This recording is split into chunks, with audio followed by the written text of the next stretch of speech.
and two teachers here, Ms. Shabalala, Ms. Ogle, Ms. Janssen van Rensburg, and Ms. Ngwenya. Ms. Ogle is the HOD, Foundation Phase. She's also the grade 1 teacher. Now briefly, I just want them to, explain to you guys the problems they incur with the learners, especially the Foundation Phase learners, the ones that come in. So, Ms. Ogle, you and your squad, let Microsoft know about the problems you incur. 90% of the learners that we receive can't speak English at all. They can't converse in English. They are Zulu-speaking children. And the medium of instruction at the school is English. Before, in the old system, pre-94, we used to test the children before we accept them into the school. Now we're not allowed to do that. So we get these children that can't communicate in English, and some of our teachers can't communicate in Zulu. So immediately when they start school, we have a communication problem with them. This results in very slow learning happening in the beginning, because we have to go right back to basics, teaching them how to converse in English. Then, because the children have such limited English skills, it affects all areas of their learning, that is their reading, their numeracy, etc. Also, some of our kids don't have preschool training, so when they come, they're unable to handle the writing materials that they use, and it takes very long for them to understand what we want from them. For instance, I'll give you a basic example. When they come, they can't even ask to go to toilet. So we start with just getting them the basics, go toilet, and you build that, go toilet please. Then at the end, after about a month, do we get them to ask to go to toilet, Miss, can I please go to toilet? So it's a very long procedure, and that is normally in the old days that we'd have started on our syllabi, on our learning already. So the main problem we have is a language problem, seeing that this is an English medium school. Secondly, our parents can't help their kids, because our parents also have very limited English skills, and our parents are unemployed.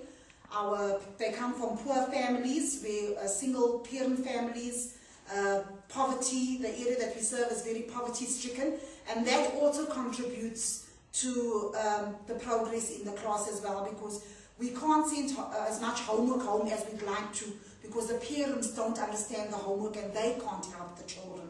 Sorry, teachers, individual attention. Are you able to give individual attention where you see a child really battles? It's very hard to give individual attention because of our numbers. We have 42 learners in the class. As before, a grade 1 class, ideal number is to have 24. So we've got double that. And unfortunately, more than 60% of our children in the class need that individual attention. And so we have very limited time. You'll find that maybe you can get to a child once a week to give them individual attention, because the numbers are so large. And that also affects the learners' progress as well. And also before, we used to have remedial classes where the weaker children could go to get that individual attention.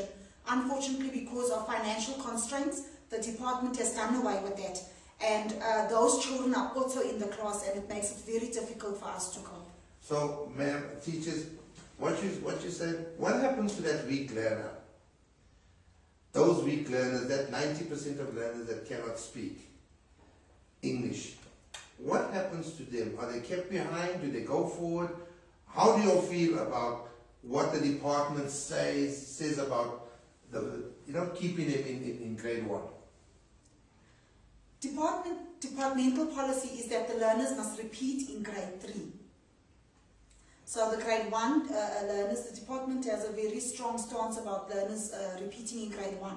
So lots of times the children are condoned from grade 1 and they only know 40%, in fact 34% of the required amount of work that they should know. So these learners don't go with the solid foundation, and this creates big problems for the grade 3 educator, who gets a lot of children that are not grade 3 material at all. Ms. Sharp, the grade 2, this is for the grade 2 educators. The quality of learners coming up, what do you think? Do you find that you are teaching more grade 1 work? Is your standard dropping? Yes, Yes, I do find the problem, a big problem with the grade ones when they are condoned, because the standard is always dropping. Each and every year the standard drops, all the time it drops.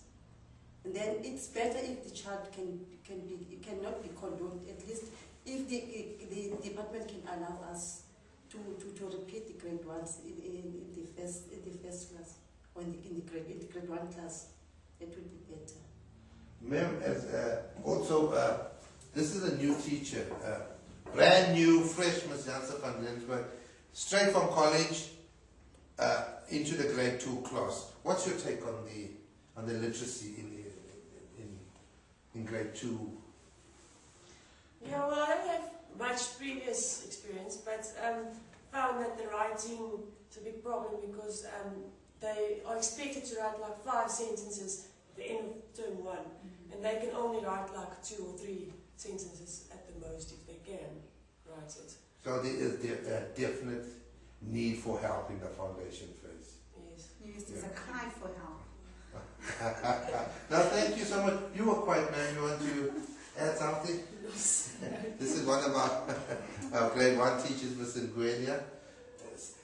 You share the same. I do, yes. Yeah. Larry, so, you know, in a nutshell, these are the grade 1, 2 teachers crying out to you for help.